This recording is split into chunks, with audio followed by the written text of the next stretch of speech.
第一次世界大戦を終えたヨーロッパは戦後復興への道を歩んでいきました。しかしその影響は大きく、戦後の世界は一変してしまいます。まずロシアでは大戦中に革命が起きた影響で、世界初の社会主義国ソビエト連邦が成立。これに励まされた社会主義者たちがドイツ国内で活動を開始し、ドイツ帝国は崩壊しました。こうして社会主義者たちがドイツの政治を主導するようになり、第一次世界大戦の休戦に同意したのです。ところがドイツに示された講和条約は過酷な内容でした。植民地の放棄や軍備の制限、さらに領土の割譲や賠償金の支払いなど受け入れがたいものばかりだったのです。それでも敗戦国であるドイツには受け入れる以外の選択肢がなく、ドイツの社会は再起不能に近い状況に陥りました。これに起こったのがドイツ国民です。なぜ条約を結んだんだ、条約を破棄しろ、そのようなことが叫ばれ始めました。こうして不安定になったドイツ社会で、大衆に対して熱気あふれる弁舌を行い、人々を引きつけ興奮させ、怒りの感情を爆発させる人物が現れます。ヒトラーです。彼はドイツは第一次世界大戦に勝っていた。しかし社会主義者が国内で革命を起こした。そのせいでドイツは内側から崩壊し、戦争に負けたのだ。しかも社会主義者は条約を結び、ドイツを崩壊させた。社会主義者は敵だ、条約なんか破棄しよう、そう主張して国民からの支持を集めていきます。こうしてドイツを主導するようになったヒトラーは条約を破棄、軍備の制限を無視して賠償金の支払いを拒否するようになります。当然これは条約違反です。イギリスとフランスは反発しますが、彼らの脳裏には第一次世界大戦の記憶が焼き付いていました。もう戦争はしたくない、ドイツを押さえつけたらまた戦争が起きるかもしれない、そう考えたイギリスとフランスはドイツを止めることができなかったのです。このような状況に危機感を持つのがソ連です。先ほど言った通り、ヒトラーは社会主義を敵視していました。社会主義国のソ連としては、ヒトラーが力を持ったら困ります。ということでソ連は世界中にみんなで団結しよう、ヒトラーを封じ込めようと呼びかけて、各地で協力体制を作っていきました。そして実際にスペインでは社会主義の影響を受けた人々が政権を握ります。ところが当然スペインにも社会主義を嫌う人々がいます。そんな人々が反乱を起こし、スペインでは内乱が発生。この戦いにドイツ、イタリアやソ連が介入し、スペインの内乱は代理戦争のような状態になっていきます。こうしてドイツ、イタリアはソ連を相手に協力するようになり勝利。ヒトラーはイタリアを主導するムッソリーニと手を結びました。こうしてイタリアを味方につけたヒトラーは、さらにソ連を追い詰めようと考えます。次に目をつけたのは日本でした。もしも日本を味方につければ、ソ連を東西から挟み撃ちにできます。そうすればソ連の兵力を東西に分散できるでしょう。そのような思惑でドイツは日本と手を結び、ドイツ、イタリア、日本の3国が協力体制を確立。これら3つの国を枢軸国と言います。こうして仲間を作ったヒトラーは大胆な行動に出るようになっていきます。他の国を侵略するようになったのです。オーストリアにはたくさんのドイツ人が住んでいる。ドイツ人は一つにならなければならない。そう主張してオーストリアを併合。さらにチェコスロバキアに領土の一部を割譲しろと要求しました。こうなるとさすがのイギリスとフランスも動き始めます。イタリアの仲介によりドイツとの会談が開催され、4国の代表による話し合いが持たれます。しかしその結果は、ドイツの領土要求はこれを最後にするという条件のもと、チェコスロバキアの割譲を認めるもので、イギリスとフランスはチェコスロバキアを犠牲にして戦争の危機を回避しようとしたのです。この会談の結果を不満に思ったのがソ連でした。ドイツが領土を拡大している、このままではまずい、そう考えたソ連はドイツとの衝突を避けるために外交交渉を始めます。当然ヒトラーは社会主義国とは同盟を結びたくないと考えましたが、しかし同盟を結ぶ利益は大きいとも考えて、なんとソ連と同盟を結びます。お互いに侵略しないと約束したのです。あんなに社会主義を嫌っていたヒトラーがソ連と手を組むことは世界中が予想できておらず、世界の情勢は大きく変わっていきます。こうなるとヒトラーは止まりません。これ以上の領土要求はしないという約束を破り、ポーランドへの侵攻を開始。約束を破られたイギリス、フランスはついにドイツに宣戦布告。こうして第二次世界大戦が始まりました。ドイツがポーランドに侵攻してしばらくすると、ソ連もポーランドへの侵攻を始めました。強大な2カ国に挟み撃ちされたポーランドはひとたまりもなく崩壊、両国に占領されてしまいます。一方イギリスは軍勢を大陸に派遣。ところがイギリス・フランス連合軍はドイツへ攻め込むことはしませんでした。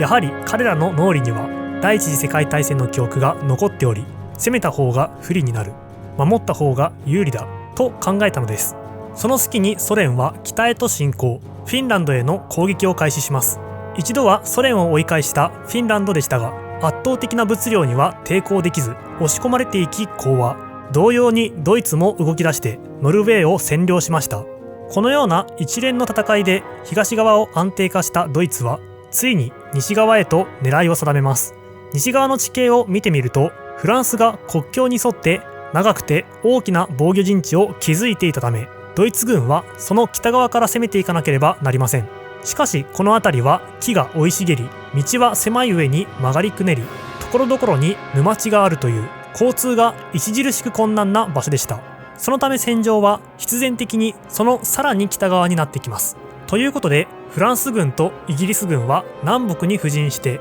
ドイツ軍を待ち構えていました。しかしドイツ軍は予想外の行動に出ます。なんと通行が不可能だとみなされていた森を強引に突破して一気に海峡まで突進。待ち伏せしている連合軍を囲んでしまい、一網打尽にする作戦に出たのです。ドイツ軍の新戦術は戦車の素早いスピードと飛行機の航空支援をうまく活用したもので、分断された連合軍は総崩れとなり、海へと追い詰められてしまいました。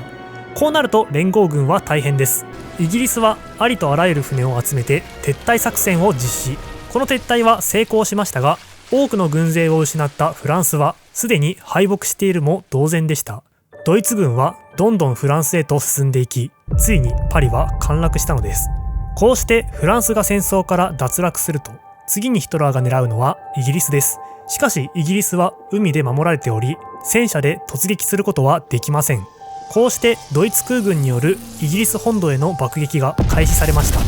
当然イギリス空軍もこれに対抗、上空で空中戦が行われていきます。ロンドンをはじめとするイギリスの都市はドイツからの猛烈な爆撃を受けましたが、イギリス国民はこの爆撃に耐え抜き、その頑強さを見てドイツ空軍は爆撃によってイギリスを屈服させることはできないと諦めてイギリスへの作戦を中止。ヒトラーはイギリスを屈服させることはできませんでした。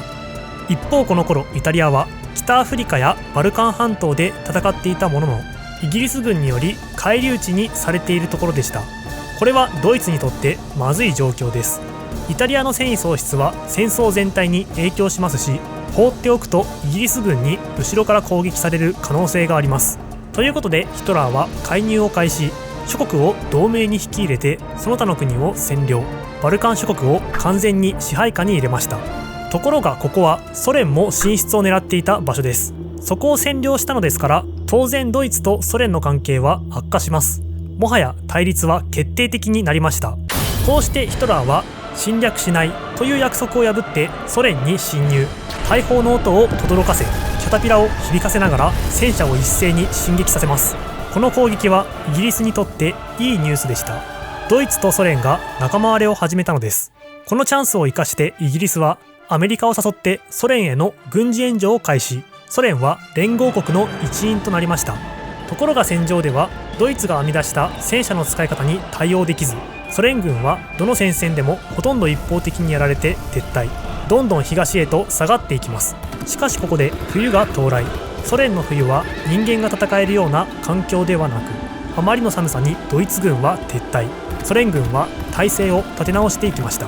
そんな中、アジアでも戦局を大きく変える事件が起きました。真珠湾攻撃です。日本の航空部隊がハワイにいるアメリカの艦隊を攻撃。日本はアメリカに大きな損害を与えます。今まで参戦反対を叫んでいたアメリカの国民もこの攻撃には激怒、真珠湾を忘れるなという大合唱が巻き起こり、ついにアメリカが第二次世界大戦に参戦しました。この真珠湾攻撃とほぼ同時に日本は南方への進出も行っています。香港やシンガポール、ビルマにいるイギリス、フィリピンやグアムにいるアメリカ、東インドにいるオランダ、これらの地域を驚くほどの速さで制圧していき、目標としていた資源を手に入れていきました。しかしそんな快進撃も長くは続きません。この頃の日本はアメリカ空母を撃滅し、ミッドウェー島を攻略するという作戦を立てていましたが、対するアメリカは暗号の解読に成功して、それらの作戦を察知していました。こうして待ち構えていたアメリカ軍によって日本軍は攻撃され壊滅、戦力を大きく失って勢いは落ちてしまいます。太平洋の戦局の主導権は連合国側に移ったのです。一方ヨーロッパでも流れが変わります。ドイツ軍はソ連とイギリスを相手に戦っていましたが、どちらもアメリカからの十分な援助を獲得しており、強い反撃に出ていきます。ソ連軍はドイツ軍を完全に包囲して打ち破り、イギリス軍はアメリカ軍と協力してドイツ軍を挟み撃ち、どちらの戦線でもドイツ軍は崩壊していきます。もはや完全に流れが変わりました。ヨーロッパの戦局の主導権も連合国側に移り、数十国への反撃が続いていきます。北へと逃げた軍勢を追って連合軍はイタリアへと上陸、ムッソリーニは逮捕され、イタリアは連合国に降伏しました。こうなるとヨーロッパに残っているのはドイツです。連合軍はフランスに上陸してドイツを東西から挟み撃ちにする作戦を計画、膨大な量の軍需品を輸送して着々と準備を整えていきます。こうして連合軍はフランスのノルマンディーに上陸、戦艦や巡洋艦、爆撃機などを大量に投入し、あらゆるドイツ軍陣地を攻撃していきます。こうして連合軍は西から占領地域を解放していき、西部戦線が復活。